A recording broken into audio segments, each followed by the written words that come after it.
There's no true financial understanding of real estate in Bulgaria. If there's one thing I know in business is if it clicks, don't ask yourself questions. Trust your guts. What AI is going to do is going to disrupt every single company at the same time. Describe 2, 3, 4 of your principles that should make a co-working space a profitable business. I'm an entrepreneur because I love the game. Fixing problems every single day. I have been doing it for 20 years and I still love it.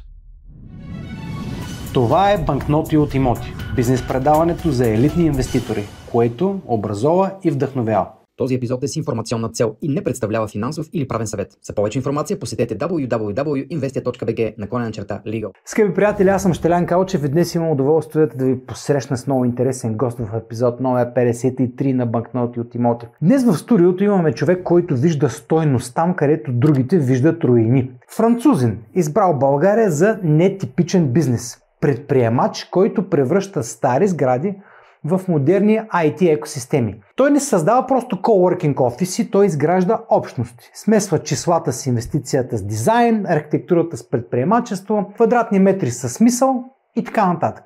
Независимо дали това го прави в България или пък още повече в столица на Унгария Будапеща, резултатите са на лице. Той създава домове за бизнес идеите на хиляди професионалисти. Днес с него ще говорим като инвеститор в ролята му на такъв, който не се задоволява просто с малки цели, а планира, обърнете внимание, експанзия в Централна и Източна Европа. Човек, който доказва, че недвижимите имоти могат да бъдат повече от бизнес, могат да бъдат екосистема с добавена стойност. И така, време е да посрещнем, но на английски, с добре дошъл в нашия подкаст Тибо Тейтинджър, основател и CEO на Puzl CowOrKing или CowOrKing. Тибо, добре дошъл. Bonjour, c'est un plaisir d'être aujourd'hui ici. No, I'm joking. Exactly what I meant as well. So we're doing this in French, yeah? Yes. Sometimes I will switch in English, but forgive my French. I use it only for wine ordering and a little bit from cursing from time to time. I was made very clear that I should be very careful with my cursing during this interview, so I shall be on my best behavior. Thank you very much for that, and most of all, our technical team will make sure that we don't allow that. Welcome one more time here. Thank you for accepting invitation. I have a quick question before we start our journey. You have a background in real estate and in finance and managing money and people's money and your money.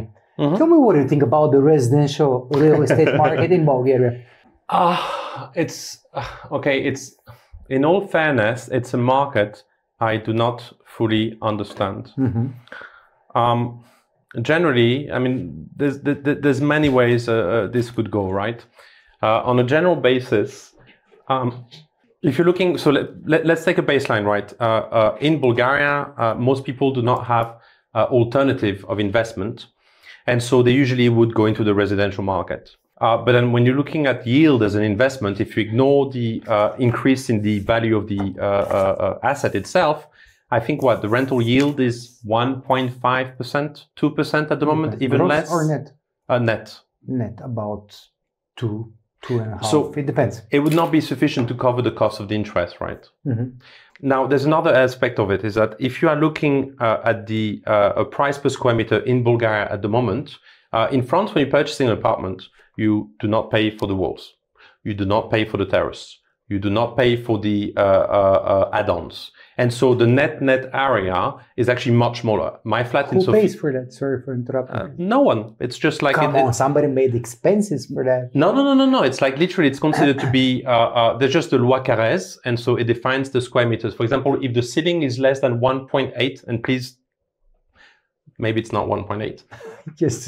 Then you do not count it for square meters again. And all of those areas are actually deducted from the total square meters. Same here, by the way, when we have slopes. By the book. No, everywhere. Let me tell you, I've calculated, I've paid 6 square meters of railing, which is like, in fact, not even a terrace, it's a pokrivcha, sti. So it's like roof, what is it, shared roof or whatever it is, I guess. Oh, yeah. The Bulgarian is more important.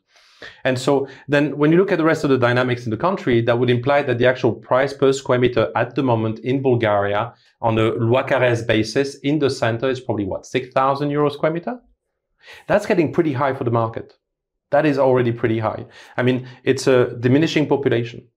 The average income, although it's growing fast, I just don't understand it. I keep thinking, okay, it's got to drop, but it keeps going up. So I don't understand. Based on your knowledge in the real estate sector and your background in finances, what factors should be present in order for the prices to go down or continue climbing up in Bulgaria specifically? So first of all, I think the market is deregulated. There's no true financial understanding of real estate in Bulgaria. It's back to everybody's an owner. And everybody had a plot of land, and there's so many small property developers because they had a family plot. And they decided to build a block of like 5, 6, 7, 8 apartments. And so if I'm trying to buy something in Western Europe, you know, there's something called cap rate. I know how much this would cost based on the potential revenues, the investment, and it's math. And then the discussion becomes, is it like, you know, 1% higher, 1% lower based on the type of building, the location, the distribution, the usable area. In Bulgaria, I go and sit down and negotiate. It's like, I want $1 million. And like, okay, but cap rate in the city says that it's 600,000. I want $1 million. Yes. But why? Okay, because I think it's worth $1 million. Yes, I want it. Yeah, but people end up buying. Yes. So and that's why they want it. Yeah, but do you see what I mean? So I'm like, so yes. It's very, very difficult. What do you say? It's more like emotional instead of I think mathematical, finance, economics. What? I think it's emotional. Всеки може да си купи инвестиционен имот, но малко хора осъзнават колко време, усилие и рискове струва това. Анализи, ремонти, наематели, документи, майстори, юристи, институции. В Инвестия сме минали по този път многократно. Затова създадохме модел, в който инвеститорите се включват само с капитал, а ние поемаме всичко останало. От анализа до ключа за новия собственик. От 2019 година насам сме изпълнили на 100% всички договори с нашите инвеститори. Без забавения, без изненади, всичко по банков път. Много от тях увеличиха вложенията си, а други се завърнаха повторно. Ако търсиш пасивен и структуриран начин да се възползваш от имотния пазар, без да купуваш апартамент и без да се занимаваш с оперативна тежест, попълни формата в секция за инвеститори в нашия уебсайт investia.bg. Ще се свържем с теб лично, за да обсъдим дали този модел е подходящ за теб. Това съобщение не представлява публично предложение за инвестиция. Всички параметри се обсъждат индивидуално при заявен интерес. And I think people don't realize that they're much better or don't have access potentially to much better investment opportunities. What is your favorite investment vehicle? Well, outside real estate or even real estate? You can talk. I don't want to talk about crypto because that's like literally magic internet money. Even if magic internet money is doing pretty well lately, depends.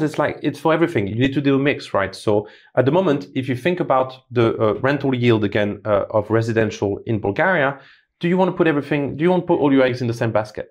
Do you even only want to be buying real estate in Bulgaria? That means you're dependent on only one country. Mm-hmm. Do you want to put it in a? Okay, I believe that. I don't want to be recommending investment options because it's not an advice. Yes, it's like but generally the typical rule is you need to be spreading your money across multiple directions. It can be real estate, obviously always. It can be stock. It can be some of it be put in potentially businesses, companies, although that's obviously the riskiest of them all. You could put it in government bonds if you want. Any type of investment strategy should be diverse so that if any one of your sources gets hit, you don't lose everything at once. But in order to diversify, you need to know what is diversity mean and where you can put your money. Okay, let me give you an example. You decide to invest in stock, go for American stocks and go for a how do you call it, a ticker? Like literally you can invest in a NASDAQ and it's just putting like a percentage of each stock. Mm-hmm. You don't need to ask yourself questions. You can leave it there. You just forget it even exists if you wish to. And that's it. I got it.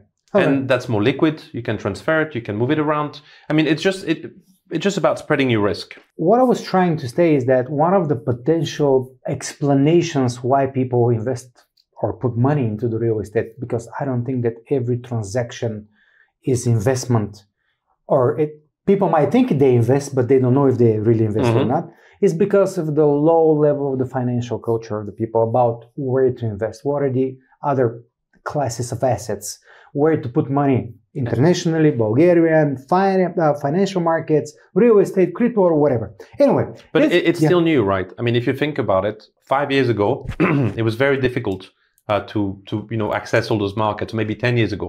Now, if I'm looking at the IT sector, everybody invests all over the place. Well, yes, that's why there is a shift and more younger people prefer to put their money outside real estate because they understand they can go with small amounts. And most of all, it's the part of their generation. It's simple. Yes. Most people, in my opinion, buy real estate because they can feel it, see it, they know it.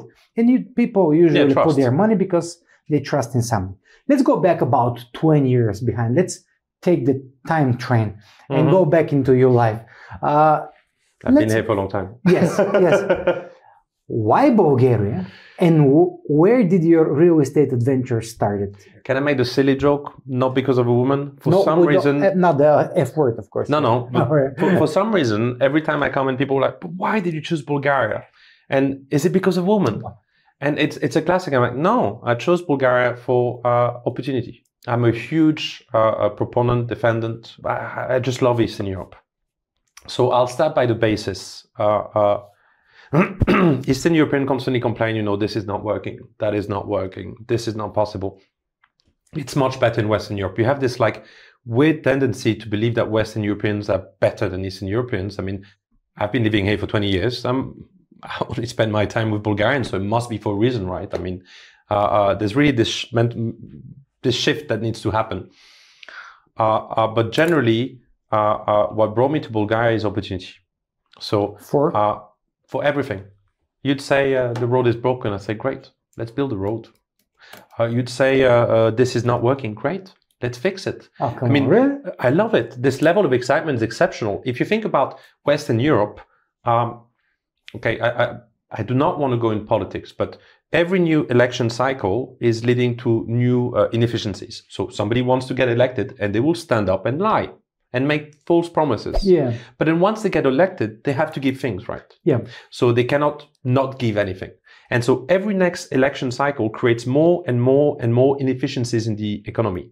At the fall of communism, Eastern Europe started nearly from a blank slate. Yes, there were rules, laws in place, etc., but there were very limited inefficiencies.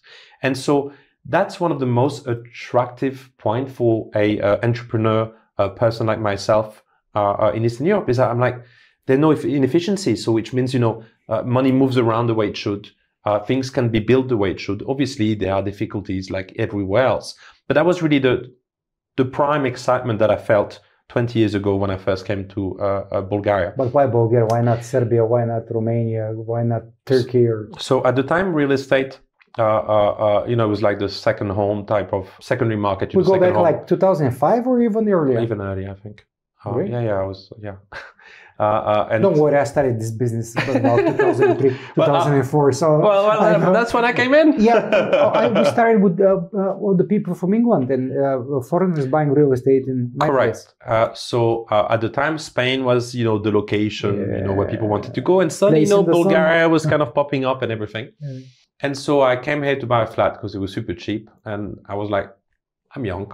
I'm not married. I'm not married. I don't have children. I'll move in Bulgaria and become a real estate property developer instead. And partner with two French local persons and started developing the business. Things were going wonderfully. I'll make it short. Things were going wonderfully. Then financial crisis came. We felt it. What did you do? Well, we felt it in Bulgaria 7 months before Lehman Brothers collapse. There was suddenly the entire market disappeared. But I was young. Super successful. I thought I was like king of the world. Literally, wow, look at me, I've made it. Not a cow. King. Yeah, I'm afraid so. And so I was literally, trying to figure out ways to, ride the wave, launch a call center, online investment, limited opportunities, etc. But at one point it was too much. And so my partners and I split and I went back to France.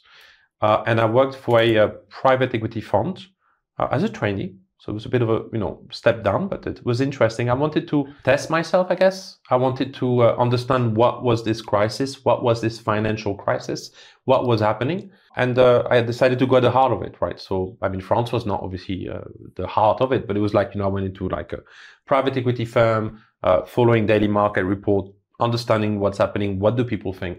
I felt that in all honesty, they had no clue. It felt like, not no clue, but yeah, the market had no clue. Nobody really understood because the financial models were probably localized, and then it's a financial crisis, which means it spreads everywhere very quickly.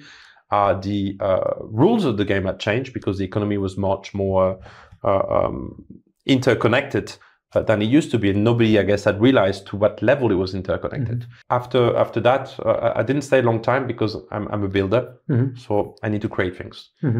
For me, finance alone was never enough. Okay. I love numbers. I love finance. Everything I do is based on math. Every single thing I do. Your financial and real estate decisions as well? Yes, everything. Like I find a new building in 5 minutes. I can tell you how much it will cost, how much it will bring, love it. what's the size of each rooms. I can even give you the number of spoons that we'll need to put in the toilets, in the kitchen. Really? Sorry. Wow, I didn't know that. Yeah. I build literally everything is like structured, organized, and processed because that's how that's how I work. I build to scale. Sometimes it's slower. Sometimes it's a waste of time, but we need to make ourselves happy. What happened after you quit being a trainee in that private equity? I started an IT startup. It was based on something I realized with the Bulgarian market is that obviously internet was going to become. But you're still in France. I'm in France still.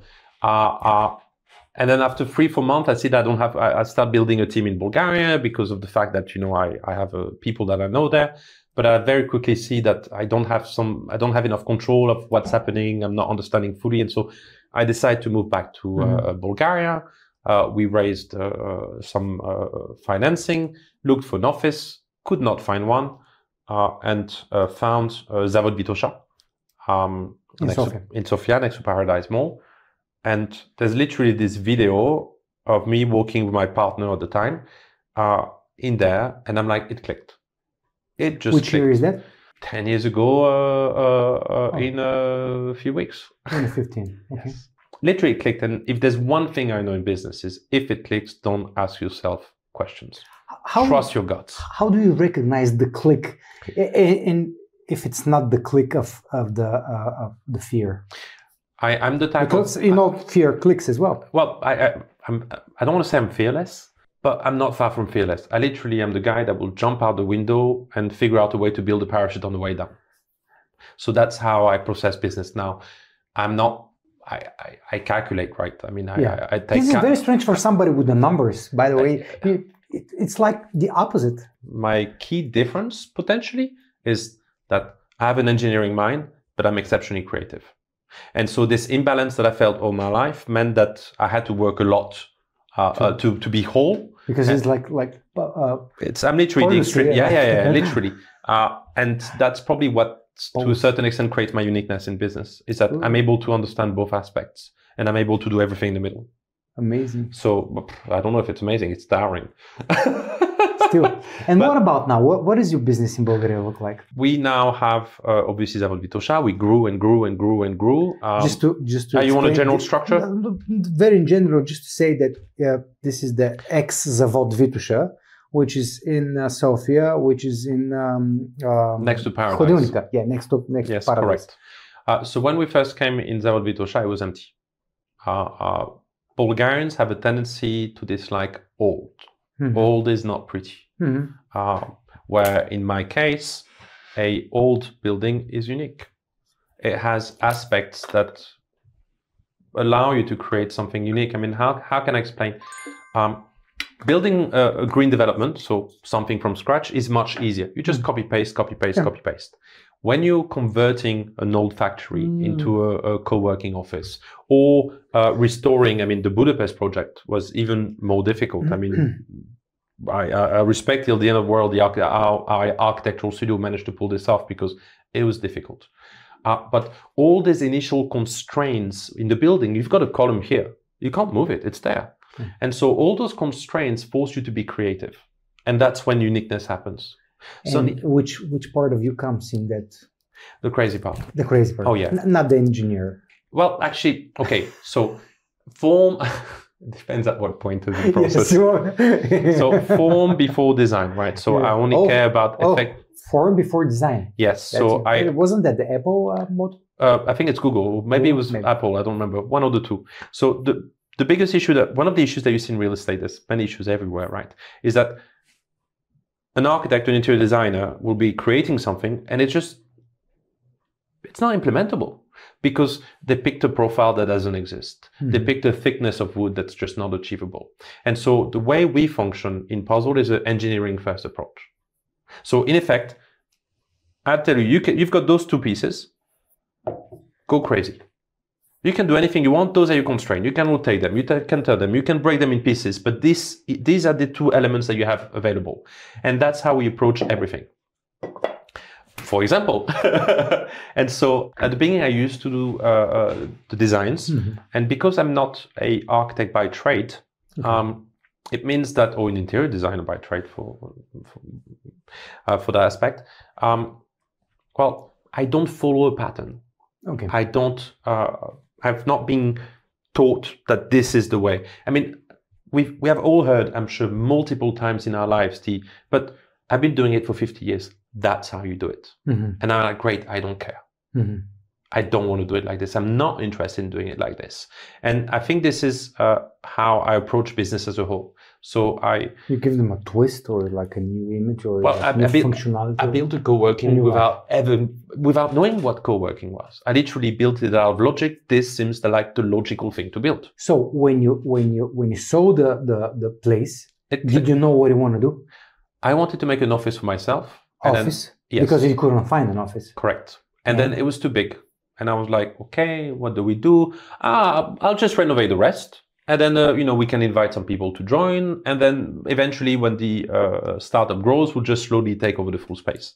And so I built it like what I believe an office should look like and what a shared office should look like to a certain extent. So it was a mixture of the two. And then success was immediate. And then we never stopped growing since.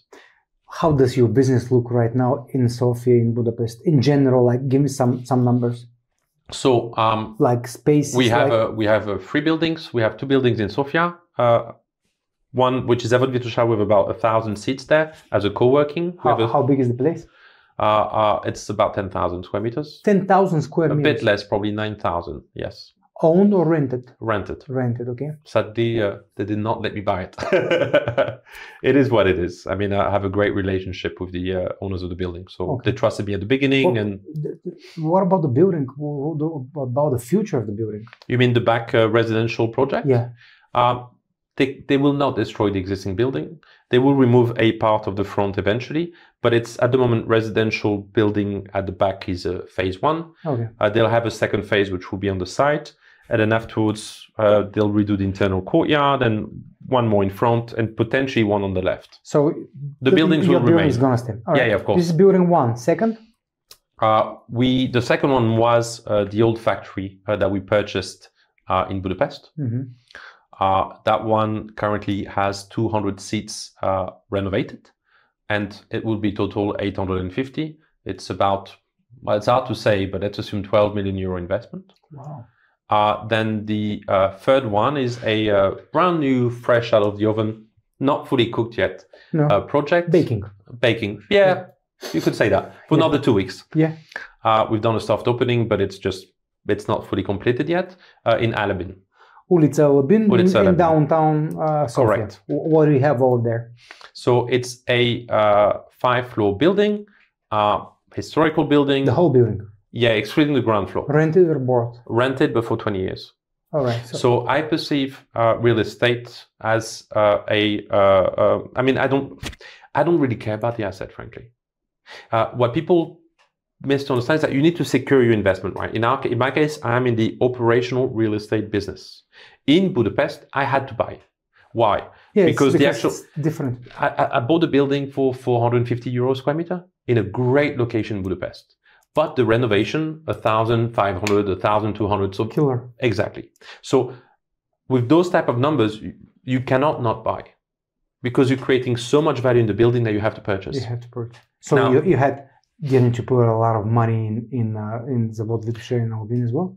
Well, yes, but the complexity was not as high as in. I mean, literally, Goldberger is a building in Budapest, no electricity, no sewage, no windows, nothing. It was just an old factory that was abandoned for 20 years. So you just had slabs. It was it was like literally just a structure.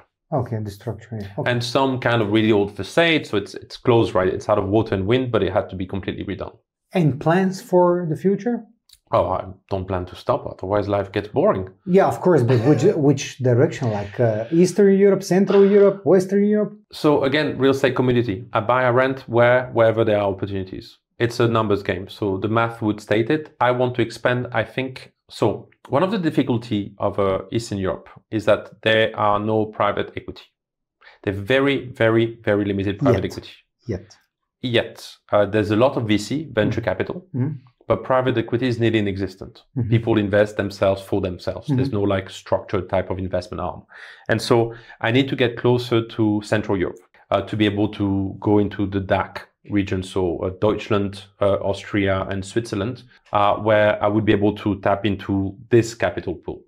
Or maybe I should go to Poland, because Poland is becoming the financial capital of the region. And so many times when I was speaking with international investors here in Bulgaria, I hear the same. Obviously, money follows attention. And do you know this guy, Matthias Zeitler, who does in co-living and co-working? Yes, of course. You know him? Yes, of course. He was here a couple of months ago and we had an interesting talk, and he shared almost the same ideas. So let me ask you something. I'm just wondering, right now the Bulgarian property market is hot. But are you implying overheating or just hot? No, I mean like hot. Okay. Full of interest. Yes. A lot of deals. People usually buy residentials, mainly residential, or some commercial in effect of some type of logistics park, something like that. But you chose to buy industrial buildings in which you create co-working spaces and ecosystems. Why? I'm mission-driven. Mission-driven one. Yes. Why? What about this business model did attract you? So I'm not interested. Okay, let me give you a very basic example and we'll do math, because then it makes sense. Sure, let's dive in. Budapest building purchased for 3.5 million euro. 3.5 million, okay. To reach licensing, let's assume invested 500,000 euro of time, so equity, and let's say another 500 of interest rate. So let's assume total 4.5 to reach licensing. Equity put in this, less than 1 million. The rest is through debt. The building. What are you, banks or private investors? Private investors. All right. You cannot. The region is not integrated, so you can only work with bank with local revenues until you reach a size where you're so big that any bank will give you money across the region. At the moment, it does not work that way for us. So you put 1 million equity. You spend a year, 2 years, 3 years to get licensing. New building is now worth 9 million euro, which means your equity is 5x up, 6x up. What do? You sell or you keep going? It depends on your strategy. It's not even a strategy. It's stupid to keep going. You just sell. I mean, real estate, 2 years, 6x in equity, so you make 6 million of that. Most people would sell. The real estate market is built in stages. Somebody buys, brings it to license it, sells it to the next guy that develops it, and rents it out, who sells it to the next guy who holds it, right? So, but yeah, probably in commercial real estate, yes, but usually in the residential part where people own 1 or 2 apartments, like in Bulgaria, they buy, then don't want to sell. Yes, they will rent, but they want to keep it because of many reasons. Some of them psychological. Yes, correct. But I'm sorry, I'm talking commercial real estate. Commercial real estate is a great example. It's literally tack. Yeah, of course, yeah, because you give value. Correct, but we are mission driven. So I believe that there's a Central and Eastern Europe. Okay, our mission: connect IT across CEE. There's a lot of talent in the region, but individually the markets are quite small and the region is fragmented. My mission is to create physical locations in all capital cities of the region and build an online network to connect those communities with one another. Because I do believe that on a regional level, if we work together, if we integrate, the entire region has so much to win.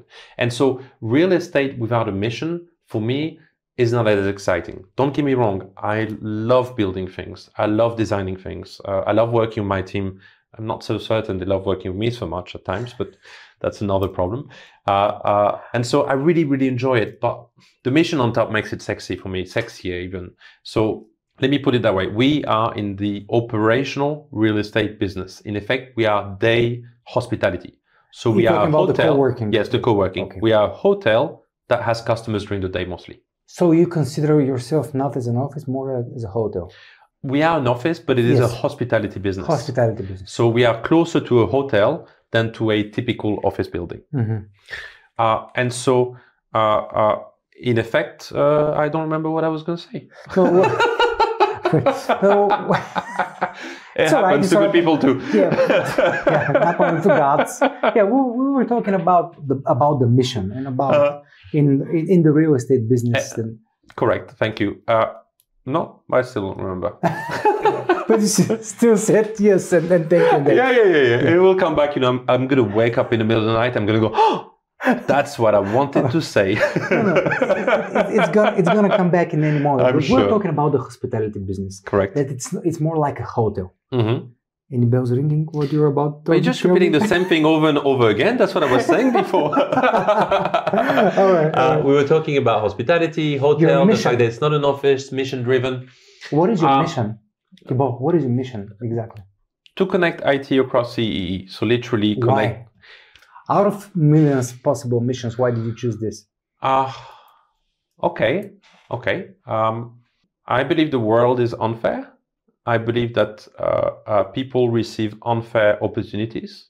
True. I believe that you're born with specific capabilities and you don't deserve them. You are born in a specific region. You don't deserve it. You're born with money, no money, great parents, and you never deserve it. And so I was lucky.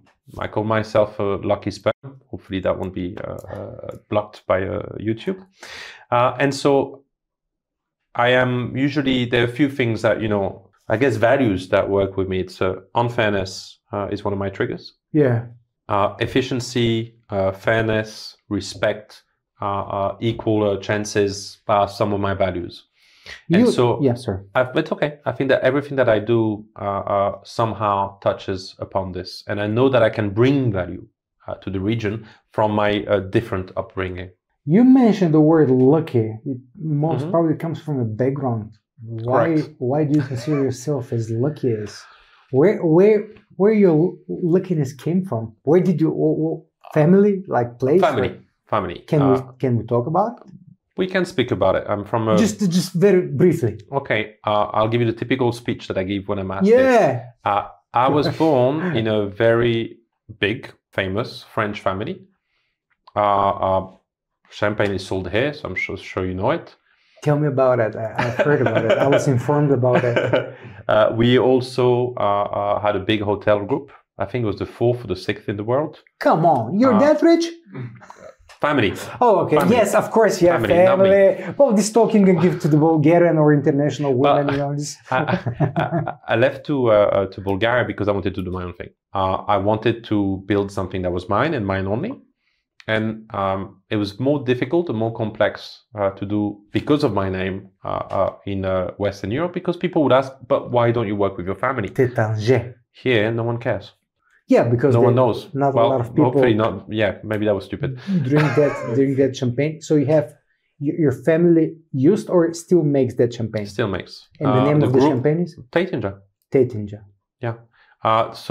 We. Which is Teitинджър. Teitинджъr, correct. Okay. So we were a group, and the group was sold. So the group was hotellery, luxury, champagne, wine, etc. And I think it was sold. I'm the 4th generation. It was sold 20 years ago, I think, more or less, maybe a bit less. I'm not really good with dates and time. Probably a bit less. And then part of it were bought back, of which the champagne, because it bears our name, so it had to stay in the family. What lessons business-wise did you learn as from a family, if we can say that, just briefly? For such a business empire, what value did you learn as business principles? I think it's back to, well, we were discussing before we started, the difference between when you are born in a economy, country, region, it's not relevant, that has had years of experience and generations of experience in entrepreneurship, marketing, sales, luxury, design, all those things. Well, obviously, you know, you learn it naturally from a youngest age. It's in your DNA. Correct. You don't realize it. It's there. And so that's one of the things that still is missing in Eastern Europe, is that during communist time, we don't have it. You didn't have it. That was the only cup available. So do you want it? Because if you don't want it, I do not care. It's not going to change my life. You just won't have a cup. And so sales, marketing, productivity, hospitality, all those things were not needed in the economy before.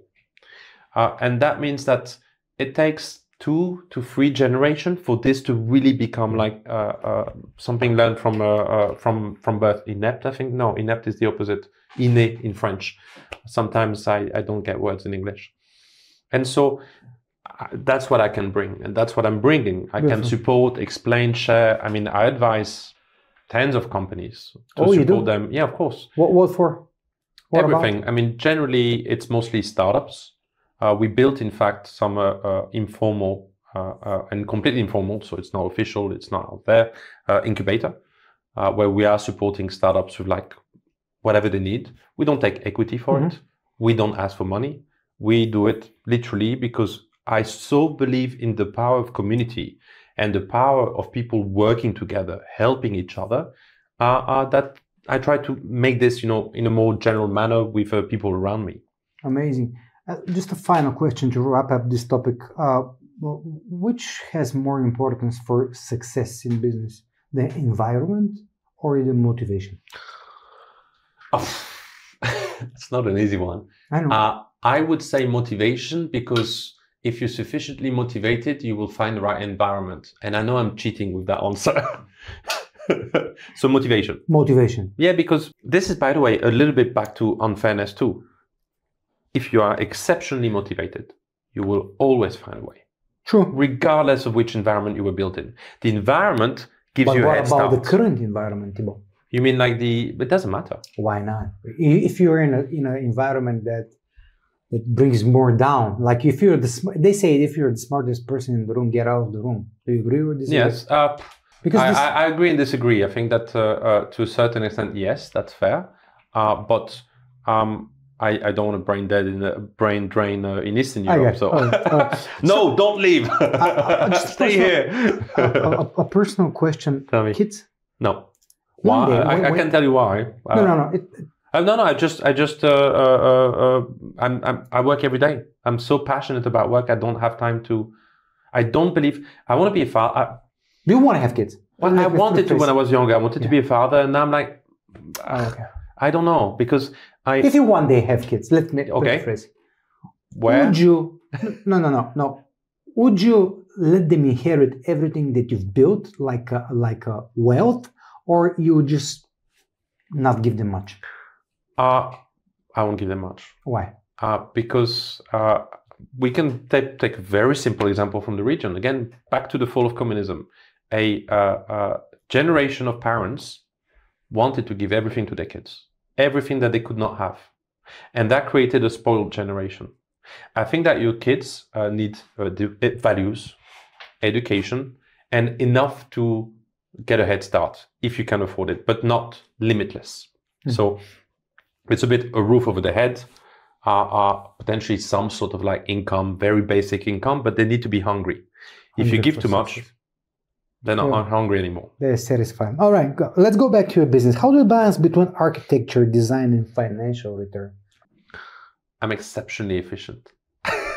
Describe efficiency in your words. Okay. And business-wise, as a real estate investor, because you're investor. I'm very curious about. So first of all, it's ratio-based, right? So I say that's what I want to do. That's how much we should invest based on previous project. Then we obviously very often understate it and out of a budget, but that's a classic in real estate. And so I try to define the ratios that, are expected for my investors, or for me, or for everybody around, and for the business to be safe. Because obviously break-even point is very important in a hospitality business. You need to know what's your break-even point, because if you go for WeWork, for example, I don't know if people know WeWork, huge, heard about it. co-working. They're still alive? I think so. Yeah, they are.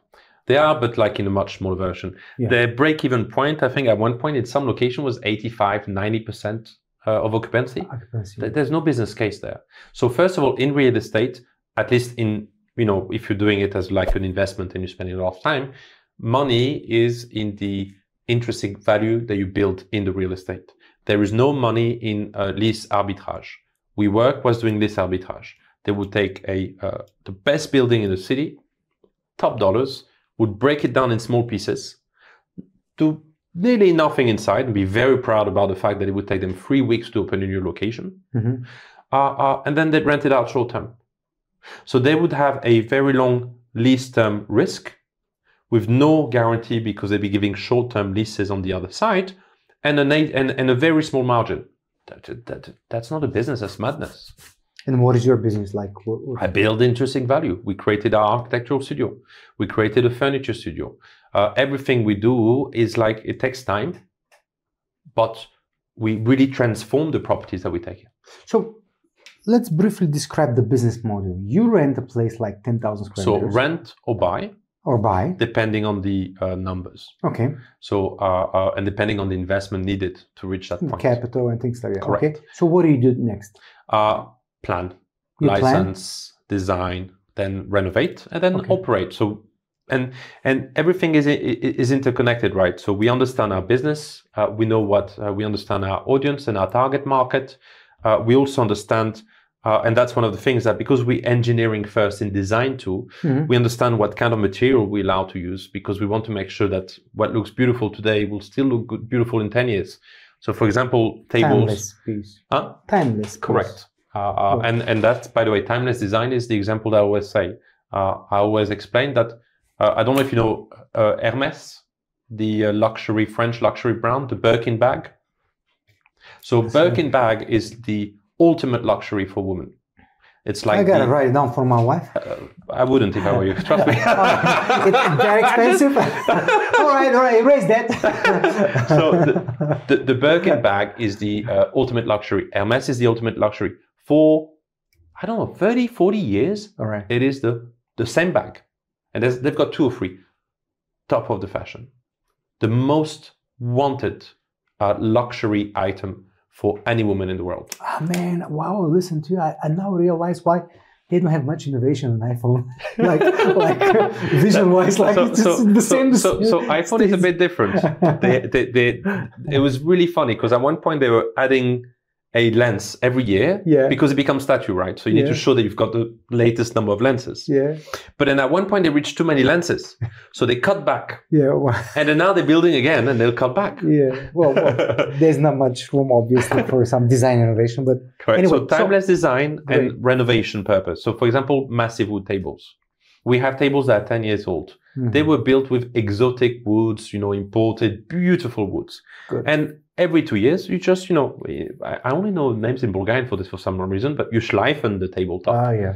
And then you lack it again. It sounds more like German, I guess. Yes. Like and you lack it again, and it's done. And it is, I don't need to change that table. Yes. It will be beautiful for 20, 30, 40 years. When you have the product, what do you do with that? Where does the money come from in a co-working business? Define, you mean revenues of the business, or you're talking about the investment needed to make it Who is your customer, and what do they pay you for? What do you provide to them? So generally, there's many different co-working models, right? Yeah. You've got a co-working apartment, that's a small location. Typically, it's a founder that needs an office for himself, just finds an apartment and invites a few friends to share with him so that he can make a little bit of money. His aim would be to potentially pay himself half a salary or something like this. So it's not like typical returns. Then you have the co-workings that are more in like C class, B class, etc., and do different levels of renovations. In our case, we obviously go very heavy because we actually bring it to a Class A standard. I guess the audience knows A, B, C, right? That's our type of business. And in such case, the revenues come from obviously rental, but also different services. I think okay, let me take a step back. So let's first talk about the different co-working models. Apartments, it's mostly a business owner running it on his own, trying to earn a living. You've got the co-workings that target more like older buildings, so Class B, let's assume, or conversions like Puzl. They'd be looking for the startup type environment, or they can also move to the enterprise level. And then you've got the Class A, top of the line, modern building co-working.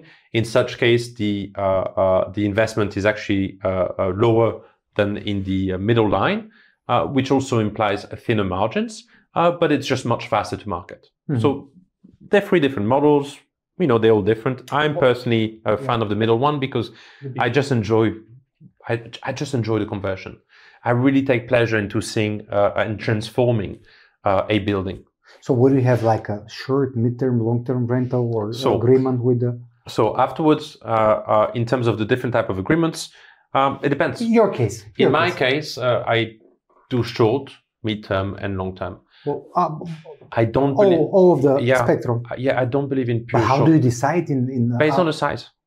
The bigger you are... Can you share like which ones, for a good business model, how much percentage-wise should be for short, medium, and long-term? Well, it's always the same thing, right? The biggest issue you face in real estate and the transformation that's happening is that banks come to you and they say, we will only lend you if you have long-term contract. If you do not have long-term contract, we are not interested in lending to you because we just simply cannot. Predictions, It's just ticking boxes.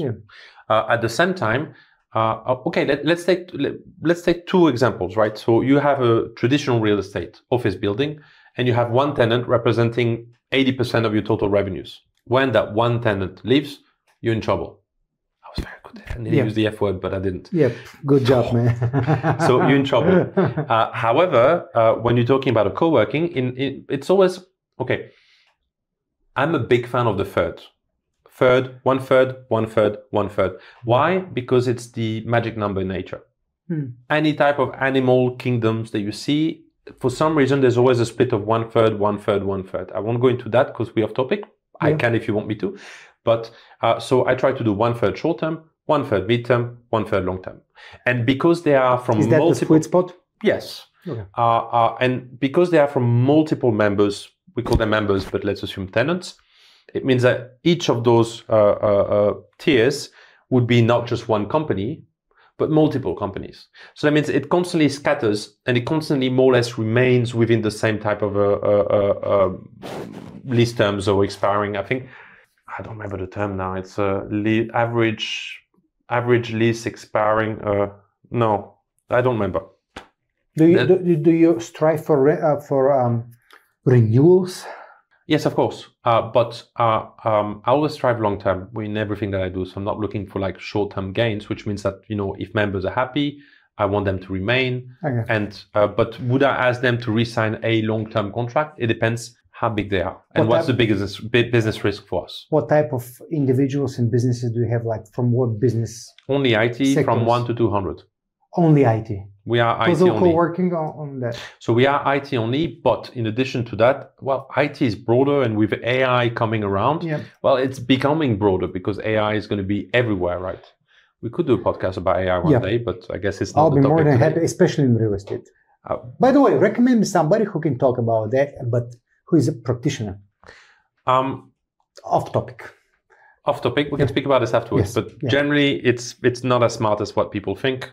It's pretty... I can see that. It's an exceptional data miner. The biggest impact of AI is going to be UI UX. So how you can interact with your customers. It's suddenly, you have a whole new set of tools that apply to every business in the world, which would allow you to contact and communicate with your customers in a different manner. And that's the biggest impact. The other one is that it's, you know what disruption is, right? Yep. So in IT, we only speak about disruption. People invest in disruption, something that's going to change because it's 5 times, 10 times faster, cheaper, better. What AI is going to do is it's going to disrupt every single company at the same time. And so what I'm telling my friends and what I'm doing for Puzl is I'm literally rebuilding my business with an AI first approach. So I'm leaving everybody, within the current processes and systems and everything. And on the side, we are rebuilding every single elements of puzzle with an AI first approach. But this is what we were doing. Now, because of the new capabilities of AI, we can build this. So I'm literally trying to take a step back and thinking, if tomorrow I was doing what I've been doing for 10 years, would I still do it the same way? How would I build it now? And then I rebuild it. And for me, it's not about replacing humans. I believe we're very, very far from replacing humans. Plus, I'm not interested in that. I'm in a community business. Then I move the people, my team to the new structure. And I'm like, now, these are the new process. And all these boring tasks that was taking 30% of your time, that were error prone, you don't have to worry about those anymore. You can refocus all this time into bringing more value to the business. Good. And is it applicable for the other real estate investment niches? It's applicable to everything. The difficulty is that the more the niche it is, the longer it will take to come with the right. The smaller the niche, the longer it will take for you. So it depends how far you wish to go, right? Where do you think that AI will do most of its value magic in real estate, like more residential, more commercial, and where specifically? So it's more than verticals, it's more in horizontals, right? So what it's doing at the moment, for example, is that everything related to 3D images and everything you can do very quickly. Iteration. One of the difficulties in real estate, it doesn't happen for residential so much, but it still does to a certain extent if you're a residential developer. All your general lines of electricity infrastructures, well, it's called drafting. Drafting can be done by AI much faster. And it's so error prone. You literally have to add tubes after tubes after tubes, calculate the sizes, make sure they fit, position. All of this, it's not a high value type of work anymore, and it's error prone. Now, for real estate, where data, you'll be able to get data everywhere. Concierge service, let's assume. Let's say that you own like 5 apartments, 10 apartments. Well, you can actually put eventually an AI agent to check that payments are received and send automatically an email saying, hey, you've not paid this month. Is everything okay? You can have an AI agent that answers basic requests. So assume that AI can do anything that a junior could do. Good. In every aspect of your business. That's a huge topic that most likely we have to discuss in different episodes. But let's go back to the business very clearly. Like, describe 2, 3, 4 of your principles that should make a co-working space a profitable business. Okay. The first principle that is probably the most important. It is a hospitality business. It is closer to a hotel than it is to an office building. So you cannot own one small co-working, and expect to be generating a profit. In such case, the additional income that you would generate from the co-working model. So in effect, co-working is you generate typical real estate income, and then you have this much on top. But this much, you can only make it at scale.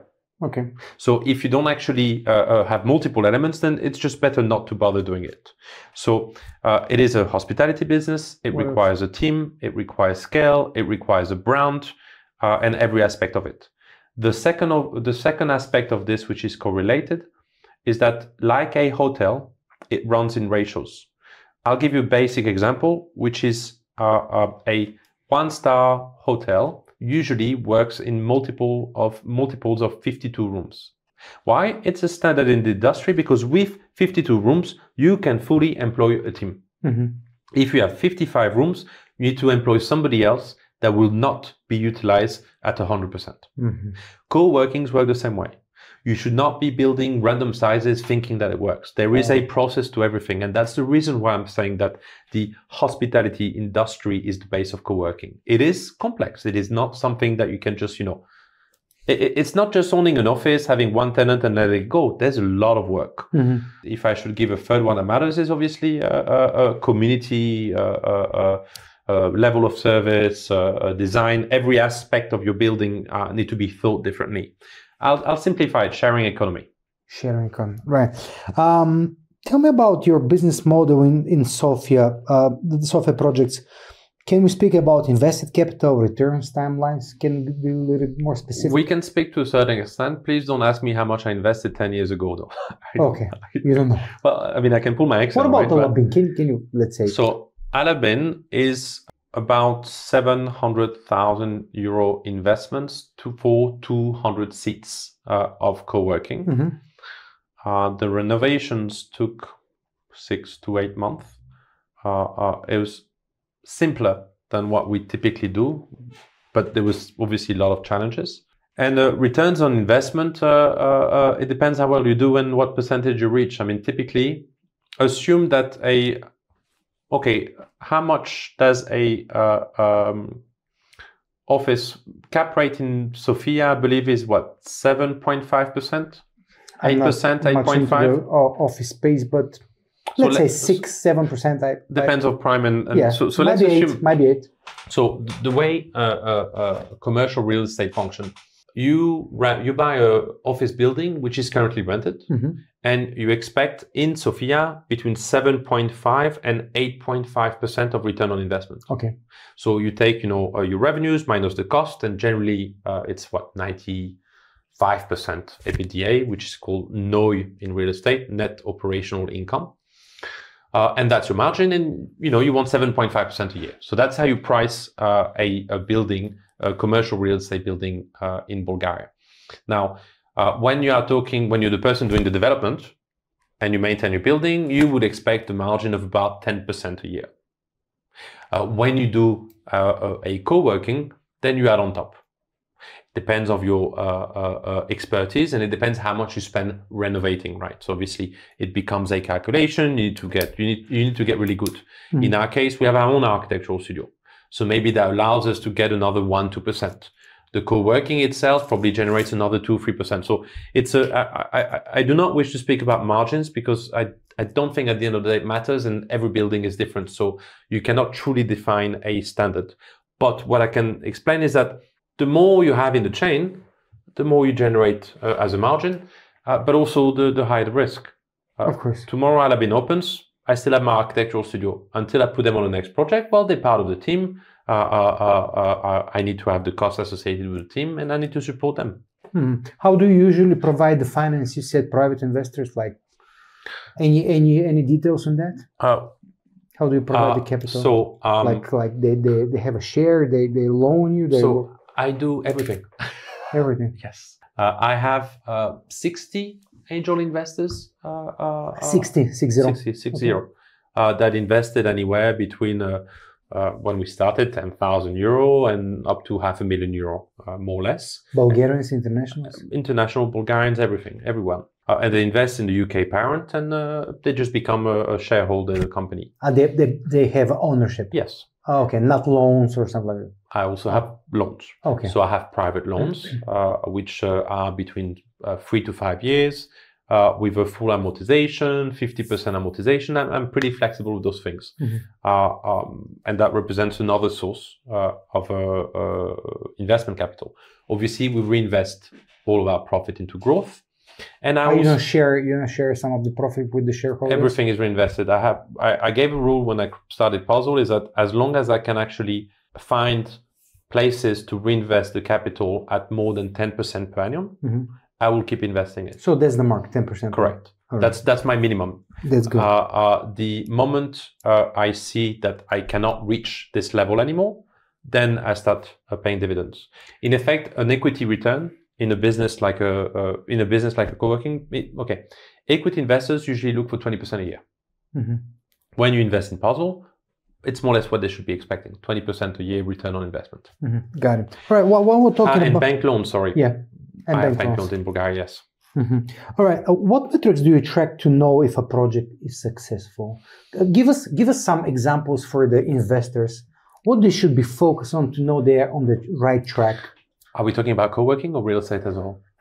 Start with co-working, and if we can use it an example in the real estate. I can give you my one standard that I have afterwards for residential. In co-workings, so it's rev per available rooms, and rev pod, revenue per occupied room. It's the same principle as a Hotel. So how many seats do you have available? How many are currently occupied? How much revenue a month are you generating per occupied seat? And how much profit are you generating per occupied seat? And how much revenues are you generating per available seat? Beautiful. Well, what about vacancy? What is the normal vacancy? That's the RevPad. The RevPad room. The normal vacancy. Well, it's different for every brand, right? In our case, let's call it our full occupancy is about 95%. Okay. When we are between 95, above 95, we get happy. That's always what we aim at as a minimum. 95. Yes, because there's always a movement, left and right, people leaving, people coming in, etc. So 95, but I always strive higher, right? But 95, I'm happy. Generally, the market standard is most probably closer to 85, 90%. Maybe a bit lower, I'm not sure. All right. What about this entrepreneur? What key metrics do you use to make sure that you're successful based on your goals? Or as an advice, can you share a couple? I think I'll never be successful the way I intend to be. Why is that? Because I aim at the moon. You're a moon shooter. Oh yeah, totally. I always say, aim at the moon, and if you reach halfway there, it's already pretty good. I think education is broken, ownership is broken, politics is broken, cities are broken. I think everything is broken. And my ultimate dream is to build everything, in all fairness. And I think there's metrics and everything. What I will share is that I don't believe that as an entrepreneur, you go to build your own business because you love money. Of course, money is important, but I don't believe it's the main drive. At least it was never for me. I'm an entrepreneur because I love the game. Fixing problems every single day. I have been doing it for 20 years and I still love it. I don't believe that you can hold if you just care about, making money, because shit always hits the fan. Yeah. And it's an expression, so it's allowed. Yes, I hope so. There will always be problems. There will always be difficulties. There will always be moments where you're on the edge. And if you care about money, at one point you'll think, it's just not worth it. So if I understand right, you have like a big goal, end game, or you're talking about endless game? A big goal, end game. You have? Oh yeah. I want to build a city from scratch. A city. My ultimate goal, but it sounds silly because it's so far away, but my ultimate goal is to build a city from scratch. But I'm not interested in building anything for less than 100,000 people maybe, because I do not believe that it can be real or be a proof of concept unless you do it in a complex manner. One day, maybe I'll sell Puzl and put everything that I've made into that. Would it be enough? Probably not. But this is my ultimate goal. This is okay.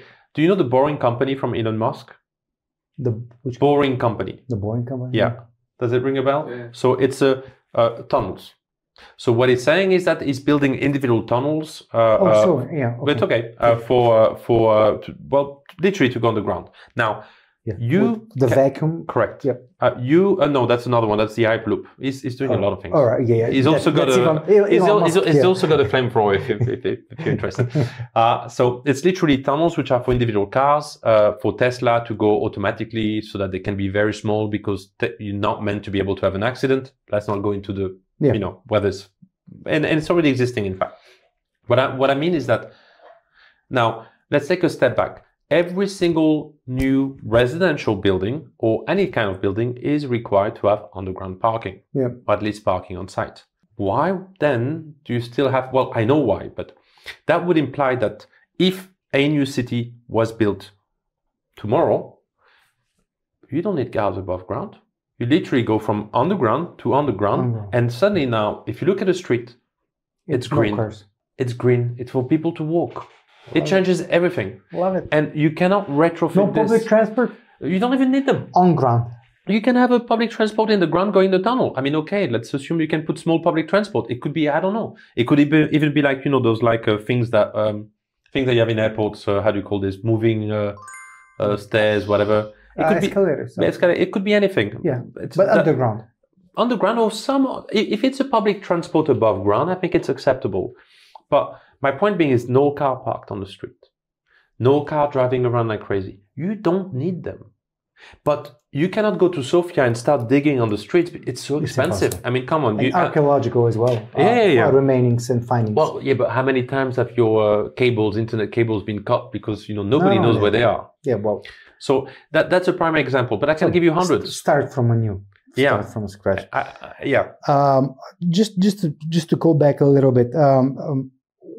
What does your location selection process look like? What Complex. Must have for a project? I have about 50, 60 different factors that I consider when looking for a new building. Share some of them, the most important, like the must. And I'll give you to that far is that the building is more important than the city in which I go next. Literally, the priority for me is finding the right building, the building that I click with, that I believe can work. It is not even, I don't care where it is. Mm-hmm. So distance from public transport, natural light, space outside the window, ceiling height. Then there's the city factors, investment capability, size of the IT sector, VC funds. I mean, taxation, renovation cost per square meter. There's a lot more, right? But for the building itself, there are a lot of different aspects. So there's something that we call a dead space, so space that you cannot do anything with, and what percentage is that? It needs to be below a certain amount because otherwise the margins won't follow. The co-working model allows you to have probably 10, 15, 20% of dead space. So you can take only building in dead spaces, not enough light. And so depending on the size of window, well, your dead space starts closer or further away from the facade. Good. Let me transfer a little bit more like international, cross-border. Where do you prefer to make business, in Sofia or in Budapest? Where is easier or more interesting to you? What's the difference in doing the businesses in both capitals? Well, at the moment, Budapest is a bit more complex because of the situation, obviously, the political situation.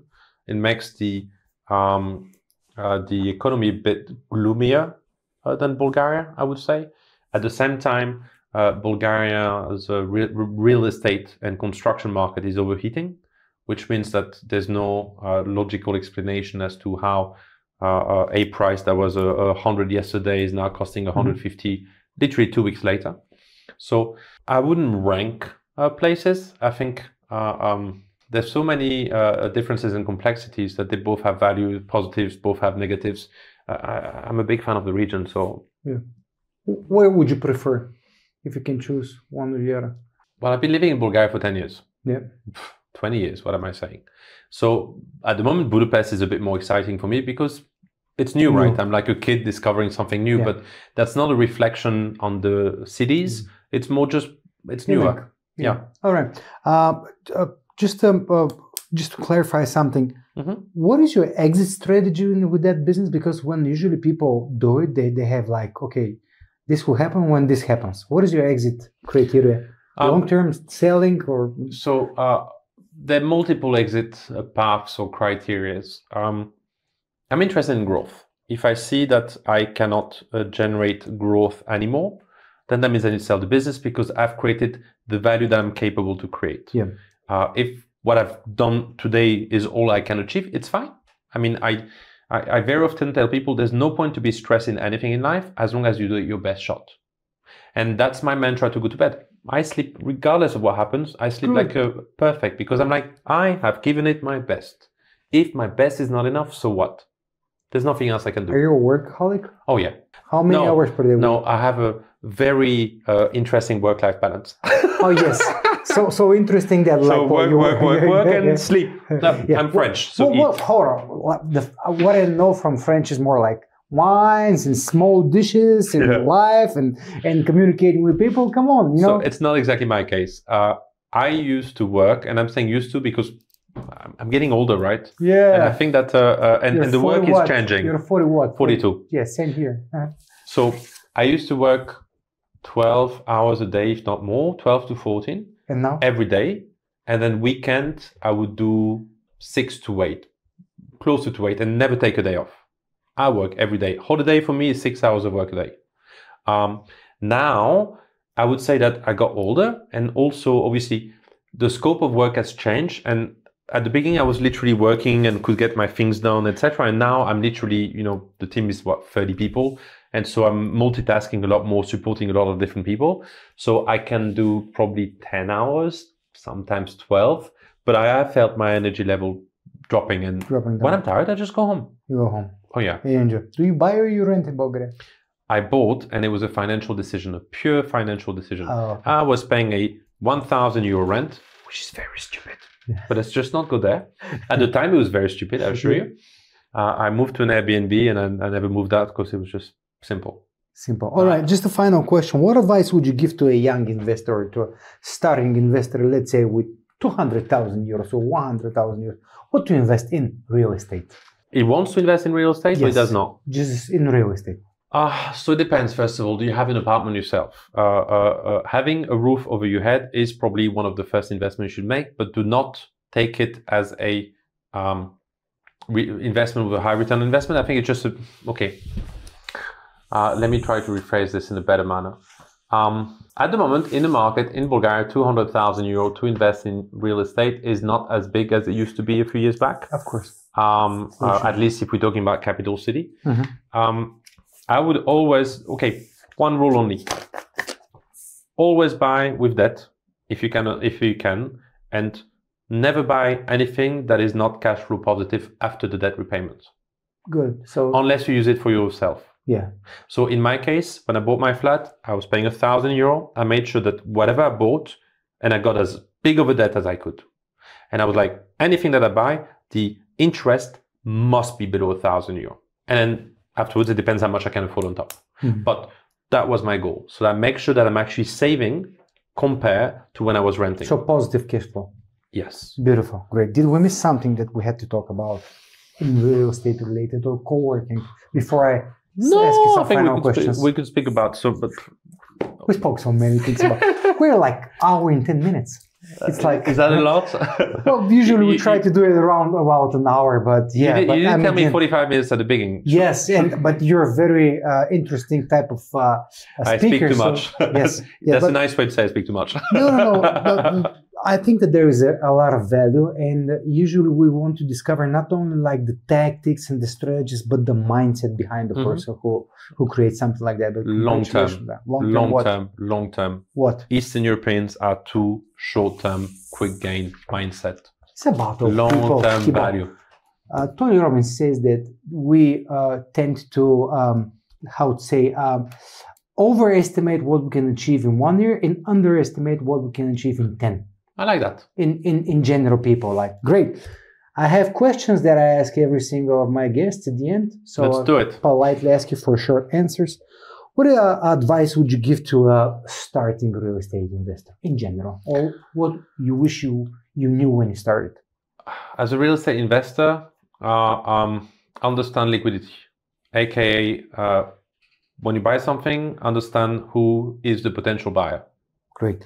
And if tomorrow the real estate market is off or just disappears, what would you do? You're going to be happy with that one. If the real estate market disappears, everything will disappear. All right, so nothing. No, because everything is real estate based. Everything has a real estate footprint. You're right. I love it. Yeah. It does not make it the most, the best investment in the world, but it is there. All right. What does motivate you each morning? Making a difference. All right. What are your biggest life mistakes? Okay, I'll give you something that my ex-girlfriend said about me, like an ex-girlfriend said about me a while back, and it's quite funny because it's very reflective of who I am. Welcome next. She was saying, I have never met somebody in my entire life that would wake up so excited, so positive, so happy about life, and will be going home every night so tired of it. And then it's like a circle. Yeah, literally. It's like I wake up every morning, I'm the happiest person in the world. I've got energy. I want to conquer the world. Then I work. And at one point I'm like, I'm tired. I just want to sleep, hide and crawl in bed. That's when I go home. When you're out of shape or you feel bad, what do you do to come back on tracks? Sleep. All right. And your favorite business book or a podcast or a show? So I have a tendency to think that a good or great business book is 2 wonderful articles. So I prefer to listen to actual or read articles.